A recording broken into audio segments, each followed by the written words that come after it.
Hey everyone, Joe Waxman here. And in this video, I want to talk about why astrology matters to me, right? Because obviously astrology doesn't matter to everyone, and this is, I, I don't plan on making this too long, but so why astrology matters to me, why I do what I do. So I was always interested in astrology, but growing up, it was more casual for me, and I knew about Western astrology, but I was more interested in Japanese astrology, which is how I developed my archetypal understanding of the way things work. Japanese astrology is nine key. It's based on the five transformations, which are metal, water, tree or wood, fire, and earth. And nine key is based around a cycle of nine, the magic square with five in the center, and you add them up in any direction, they equal 15. And that gave me a great understanding of how numbers relate to the archetypal meaning of the different signs. And so I brought that into my understanding of Western astrology when I went into it. But it wasn't until 2017 when I started to get into astrology, Western astrology, in a serious way. Because I was having a crisis and I wasn't satisfied with my own understanding of myself. And a crisis, as Scorpio Plutonic individuals tend to do. And I wanted to understand myself, and for some reason, I started looking into Western astrology, something which I always kind of sort of dismissed somewhat because I thought, it had to do with growing up with Eastern influence, Japanese influence, Asian influence, thinking so. And I find this, a lot of people have this, that anything is so more esoteric, that the real authentic stuff is to be found in the East, in Japanese, Asian, Indian culture, Chinese, whatnot. And that Western esoteric or spiritual or anything like that was lacking. I mean, that's a very, very naive understanding of things, and it's not to say that Western understanding is better than Asian. It's not, but they're different. They certainly are different, and being a Westerner certainly makes Western understanding a lot more accessible. You try and study anything in Japanese, well, you need to speak Japanese, believe me. They're very guarded. So, it's kind of futile to study Japanese astrology as a Westerner who doesn't read or speak Japanese, which some people attempt to do, thinking it's the more authentic thing, but it's not. It's, believe me, I've thoroughly been entrenched in that side of things, and there's vastly more information to be gathered as a Westerner from Western astrology. In any case, it went off like a light bulb for me at that time and explained so much. And so I'll just give you some context. I've always been a bit of an outcast. I've always had a hard time fitting in, finding my place in life. Both, I mean, socially, when I was younger, I did quite well. I was weird enough to be popular and good. I don't know, like I had a lot of friends, but that changed as my sort of trauma progressed, my childhood trauma. The older you get, the more your childhood trauma weighs upon you, because you're trying to grow up while your childhood trauma is stagnated in that space. So it's like an anchor holding you back, right? So that's why people, as they get older, that's when their symptoms really can come out. And so I had certain traumas that I hadn't recognized when I was younger, but as I got older, they really became prominent, and my anxiety was crippling, and my social life went to hell. Basically, I lost interest in it because there was just a dissonance there. When you're well-adjusted, healthy individual growing up, it's quite a different experience to having a serious trauma that's holding you back. And so anyone with a trauma is going to have a difficult time relating to anyone who is well adjusted, and vice versa, right? You're not going to find that harmony there so easily, especially as you age, right? So that became an issue for me, huge issue, and life was just difficult, and I didn't know what to do, and I didn't know what to do with myself, and so I found astrology, and I'll just share my chart.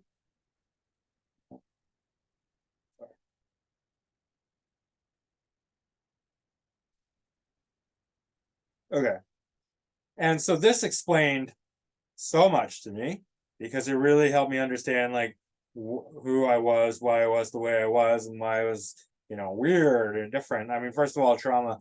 Uranus is a trauma indicator, so that's very prominent in my chart, right on my ascendant. Plus, it's conjunct the North Node. Scorpio also probably enhances that quite a bit.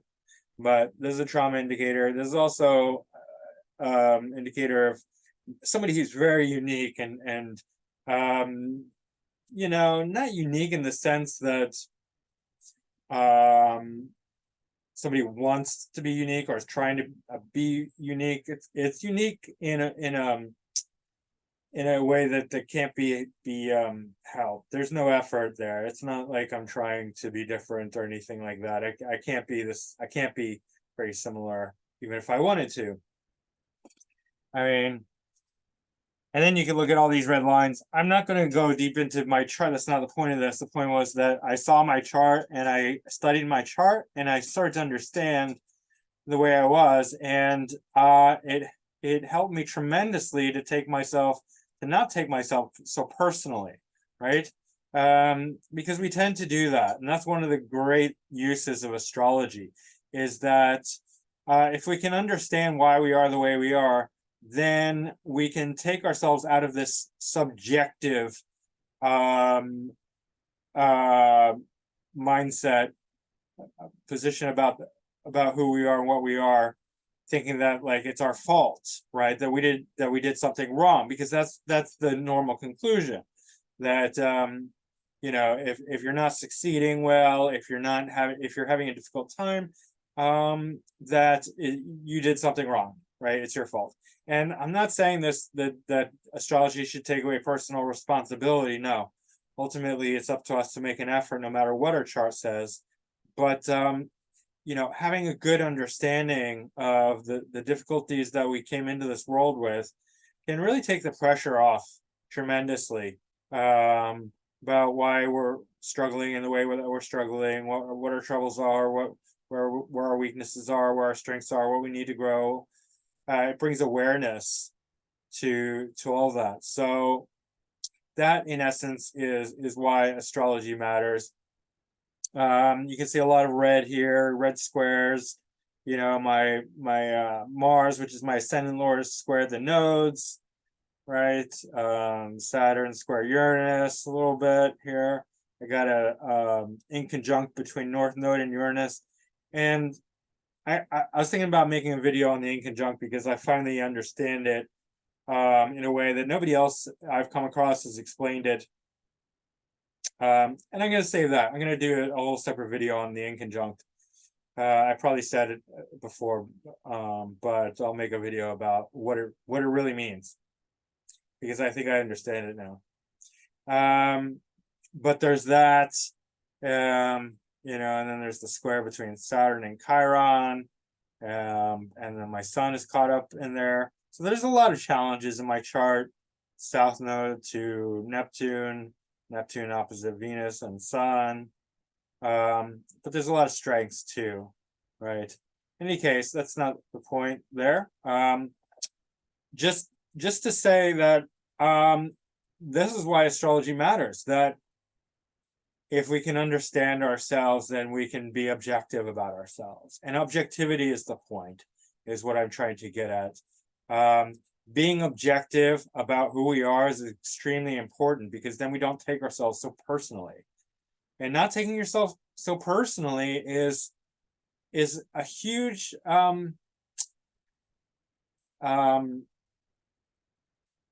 lift off the shoulders. It's a release of a burden, because like I said, if you take yourself personally, then you're blaming yourself or crediting yourself for success. And you see this a lot on like, I've been listening to like psychology and stuff like that, and empowerment and stuff, and a lot of these successful people who basically the people who have the voices are successful. And so that's one of the things, that's one of the problems with listening on like podcasts and stuff like that about how to be successful, how to achieve what you want in life. A lot of these people credit their success to their efforts, when it's not. That's might be part of it. I'm not saying it's not part of it. We all have to, get up off our butts and do stuff. But what they're not looking at is their astrology. Generally, they're saying, I succeeded because I made an effort and I chose to believe that I could. Blah blah blah blah blah, and all this, really nice sounding and empowering stuff that doesn't take into account their astrological karma at birth. Right? Some people have to overcome much more tremendous odds than they did, be it trauma or and it's not to say there are very inspiring people out there, right? Like people who do overcome tremendous odds. And so, I don't mean to disempower anyone, but I mean, a lot of these people probably have very powerful charts as well, right? That allows them to have, such a big stage and presence and success, right? So that's interesting.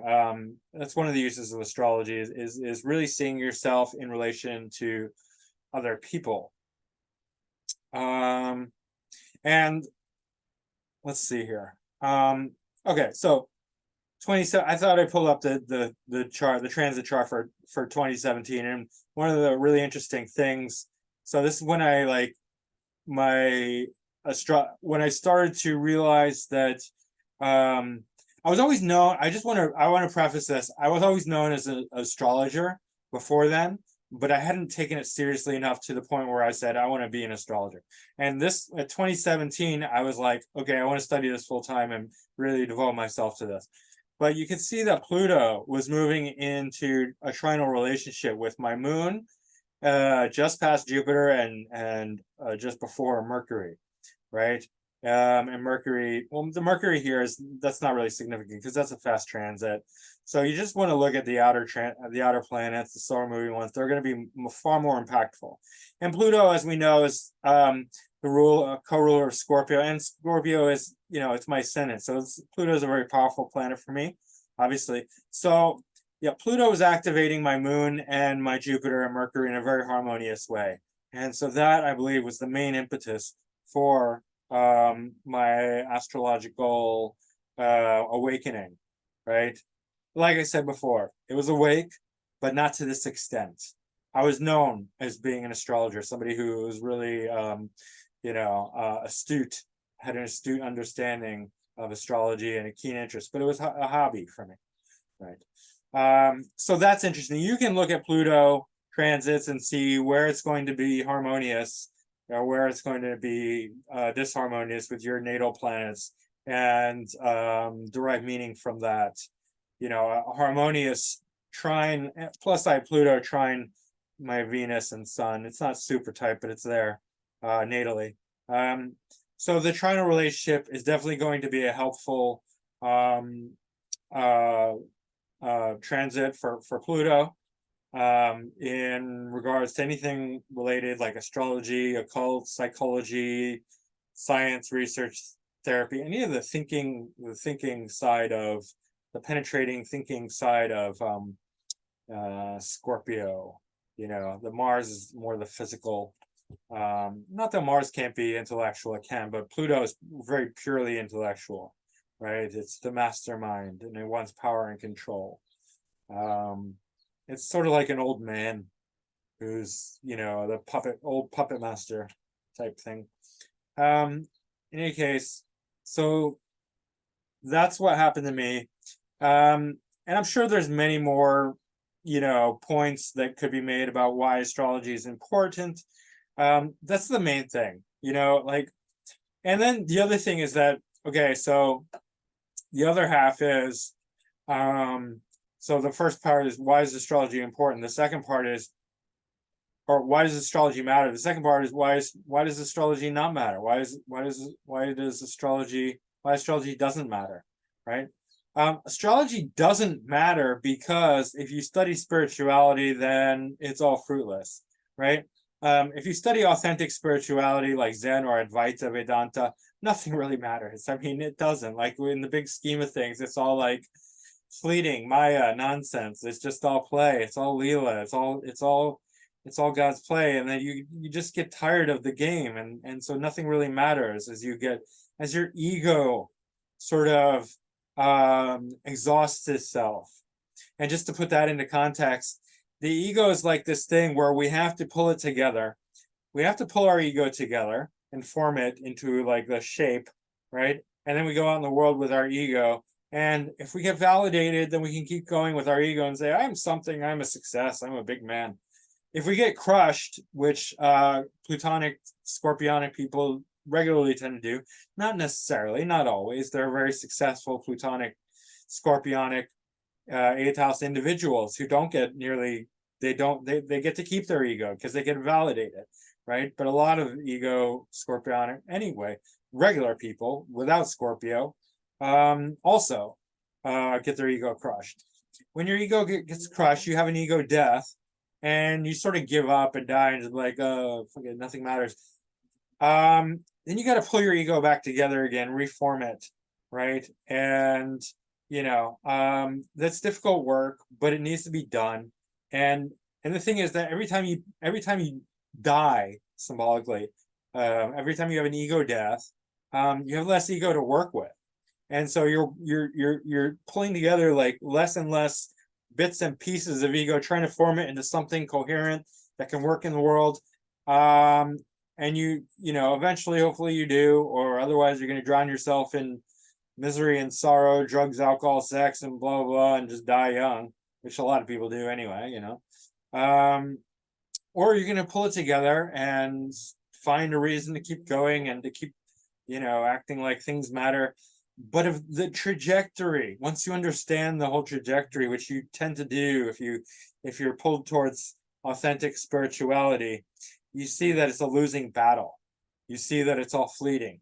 That every time you pull your ego together, if you're already at this stage where you're studying Zen and Advaita Vedanta and authentic spirituality, you're probably going to get the rug pulled out from under you again, no matter what you do. And you still got to try and pull yourself together and play the game and be worldly, because you still got some ego left. So you got to use it up, because otherwise it's just going to ruin you. Because you can't have ego that's not formed into a coherent mask, if you will.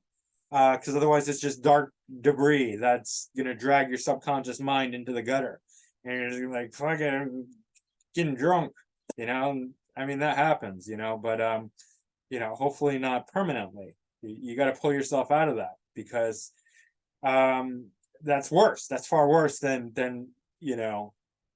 pulling what little remains of ego you have left into a coherent, ball of something, and going, okay, I'm renewed, I'm reinvigorated, I'm back, and this is who I am, this is my identity. Blah, blah, blah. Even if it's a sham, even if it's a fake, you still got to do it, because it's and we try and reflect something more authentic every time we pull our ego together. We're just like, okay, this is the new me. I'm more real, I'm more spiritual, I'm more evolved, I'm more compassionate, more caring, more blah blah blah, right? It's all gonna get dashed on the rocks, and you're just gonna have to do it all over again. But the trajectory is that you get less and less ego as time goes on, and you get more and more real, because you can't fake it. You just don't have the energy. Like energy is ego is fake. Ego is a fake entity. So everything the ego does is fake. It believes it's real because it's dreaming. That's the whole point. It's the Maya, the illusion, the fantasy, the dream world, right? The ego dreams that it's important and it's doing important things and that it matters. Truth is, it doesn't matter. And all astrology is good for is appeasing the mind that thinks it's the person, right? The ego, the confusion.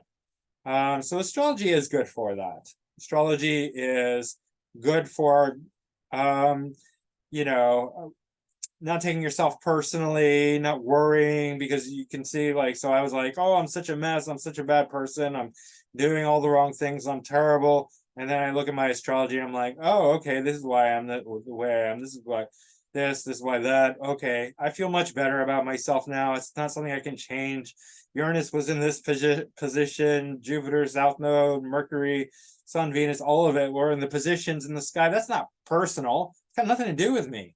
I mean, it does, because we're all that, this is who we are, right? I mean, we are all the star stuff and the planets and whatnot, but it's not personal, it's not subjective, it's objective, it's just what it is what it is. And we tend to be all personal, but there's no personal in the person. That's one of the realizations that you might come to eventually. There's nothing really personal about anything, because there's no person here to take anything personally. It's just a fiction. It's a figment of our imagination, right? So that's why astrology doesn't matter. Astrology. So, I do struggle with this. Like, sometimes I'm like, okay, it's going to really help people, and they're going to, they're going to get to understand themselves. They're going to calm down. They're not going to take themselves so personally. They're just going to be more relaxed about who they are, and they'll find ways to deal with their, what they need to deal with and improve themselves. That's all good and fine. Doesn't matter. Not really. I mean, you take the suffering away from somebody, and you might rob them of some of evolutionary growth that they need, right? We suffer for a reason. It's to grow and evolve, right? So all these things. That's why I'm like, I don't really like these hardcore astrologers who are like, take it so hyper seriously, because I'm like, you're not seeing the big picture. This doesn't matter. Take it loosely. You don't have to strive so hard to remember every single detail, because it freaking doesn't matter. Like, it doesn't matter. I do it very loosely. I do like very loose astrology, because that's the only way. I mean, that's because that's how important it is. It's not that important. It's lightly important. It's a game. It's fun, but don't get stressed out about it.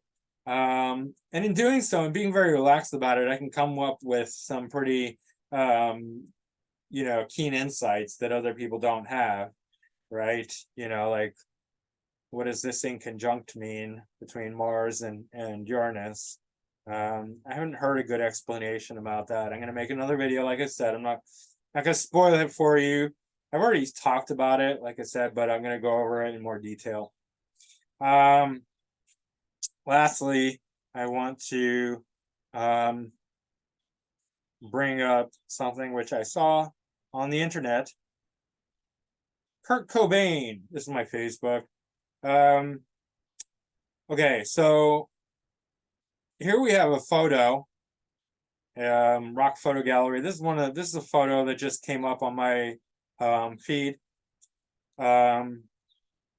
It's not something I'm subscribed to. It's just one of the things, like, Facebook has like an algorithm that kind of likes to predict what you might be interested in. And this is one of the things that it came up with.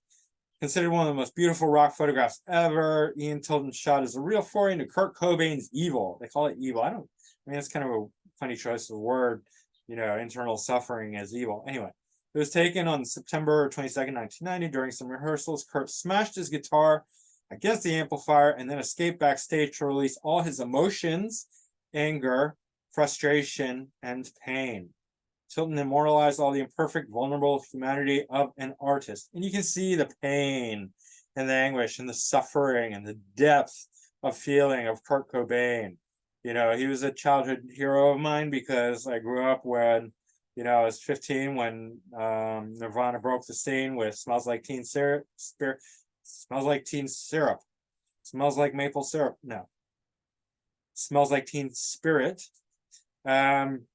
There's some funny story about that. It's like Teen Spirit was like a teeny bopper, like body, I don't know, like deodorizer, whatever. I don't use any of that stuff, so I have no freaking clue. And then, like, I don't know, somehow it's Kurt Cobain. Anyway, I'm not sure of the story, because I don't know why I bothered to talk sometimes. Because, like, my brain is like a sieve, things fall through it. In any case, See, here's why astrology matters. They don't freaking understand why Kurt Cobain is the way he is. But let's take a look, right? Let's take a look at who Kurt Cobain is, why he's. Hold on. Kurt Cobain. Okay. I mean, if you understand astrology, you understand like half the world already.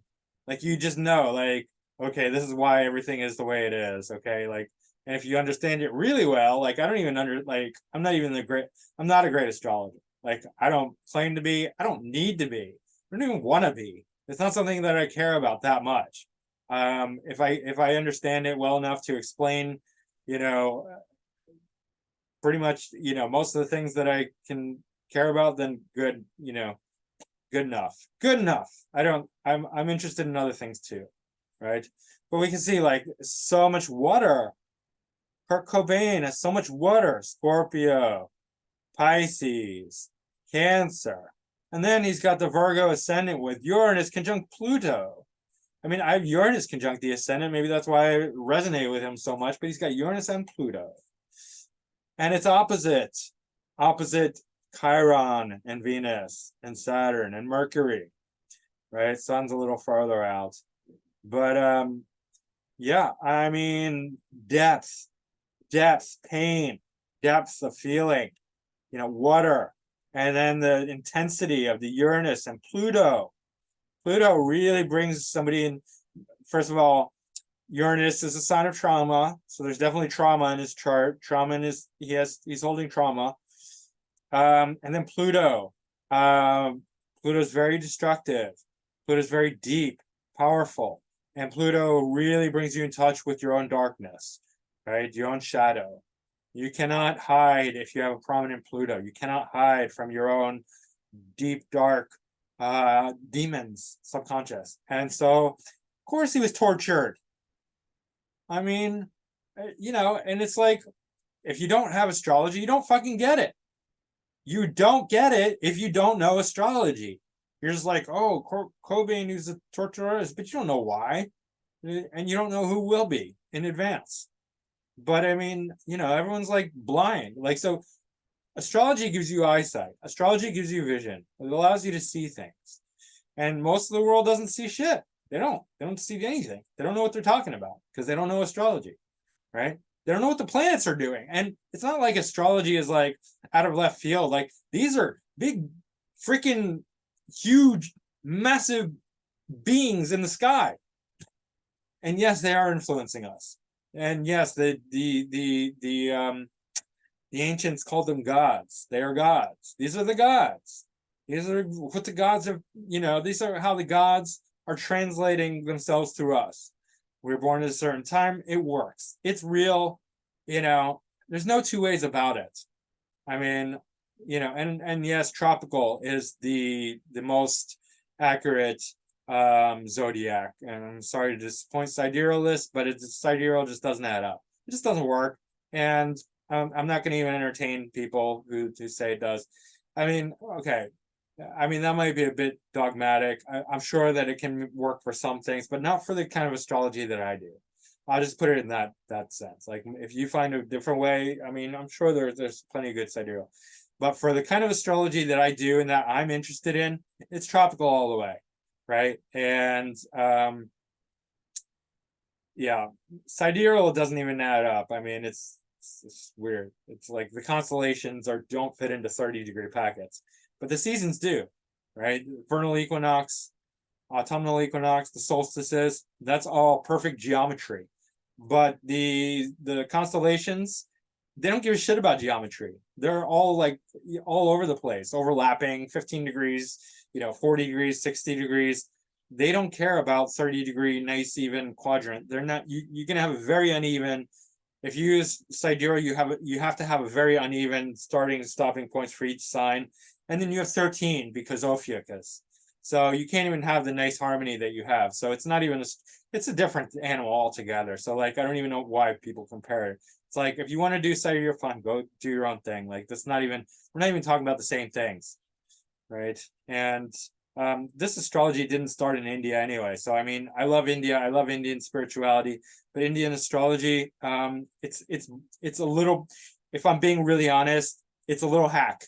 It's hack. It's they took it from the from further west, wherever it started, in the Middle East or um wherever it started. In any case, that was my little sidereal rant. But yeah, I mean, if you understand astrology, you understand a lot. And if you understand spirituality, you understand even more, right? So astrology explains everything in the world. Spirituality explains everything in the universe, right? So spirituality is bigger than astrology, and spirituality, authentic spirituality, makes astrology kind of pointless. So that's why astrology doesn't matter, but astrology does matter to explain everything beneath that. Okay, so that's pretty much it for now. And yeah, we'll see you guys again soon. And yeah, that's all for now. All right, bye.